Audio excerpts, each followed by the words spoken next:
It follows me. As the months went on, a good night's sleep was hard to come by, and I kept waking up to some noise or a dark shadow hovering over me. It started to affect my mood, and I started lashing out at my family and friends.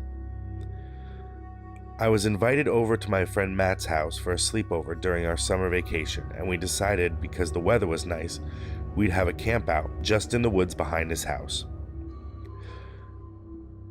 I figured outside in the tent was a better idea than in my insanely haunted house, or so I thought. After what we experienced at my house during the school year, we knew better than to tell ghost stories or do anything that would scare us. Instead, we hung out in his backyard, looking at the stars, and talked for a while. We listened to some music and just had a good time. We weren't sure what time it was, but Matt yawned and I rubbed my eyes. We turned off the music and began our 5-minute walk to the tent. As we opened the creaky wooden fence that separates the backyard to the woods, I heard a noise. It was coming from some bushes not even 10 feet from us. Matt said it was probably just a squirrel.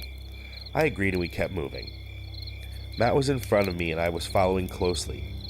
After about 25 feet, he stops dead in his tracks. And that makes me stop as well. And we hear a loud thump.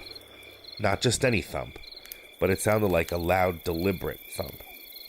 He turns to me and whispers, "Did you hear that?" I said, "Yes, I did." He said, "It's probably just nature," and I nodded in agreement. But we did start to walk a little bit faster. Then Matt jumped back and almost knocked me down. "What happened?" I said. He grabbed me by my arm and said, "We have to run, now. Just get to the tent." I didn't even question him, but he pulled me along and we finally found the tent and we dive in. He zips it up frantically and finally I ask, "What happened?"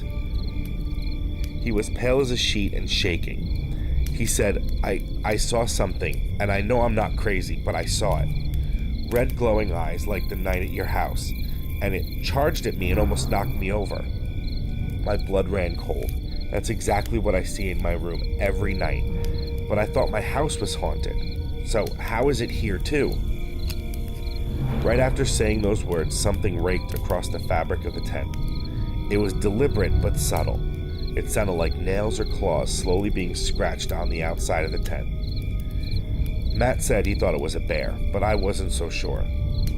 Then the wind must have picked up and the tent started to shake. But all at once it stopped scratching. The wind stopped and it was silent. I think even the crickets stopped, but deep down inside I had a feeling something was about to happen. I saw the look of relief on Matt's face when all of a sudden the zipper to the tent was forcefully opened and a loud growl filled the forest. And the large black shadow completely covering the opening of the tent. We were trapped. We were both too scared to scream. We just sat there shaking, completely vulnerable to whatever this thing was and had no place to go. It slowly started to creep into the tent and got right into our faces. A foul odor emanated off of it. I yelled, "Close your eyes," and we both did. After what felt like an eternity, the smell finally went away. I peeked and saw that it was gone. I told Matt that it was gone and he opened his eyes. For whatever reason, we decided to stay in the woods in the tent, but didn't sleep for a second. We did everything we could not to think about it, but we just couldn't. It was finally dawn and the sun started to rise, and we felt safe in the sunlight. We got out of the tent and started to gather our stuff to go back to the house. I went to pick up a water bottle when I noticed what looked like hoof prints on the ground, and I followed them, and they circled the tent, then went to the edge of the trees and then vanished, almost as if whatever it was either flew away or just simply disappeared.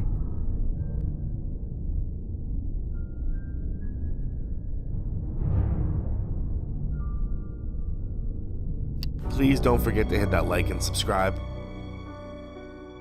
Scare you guys later.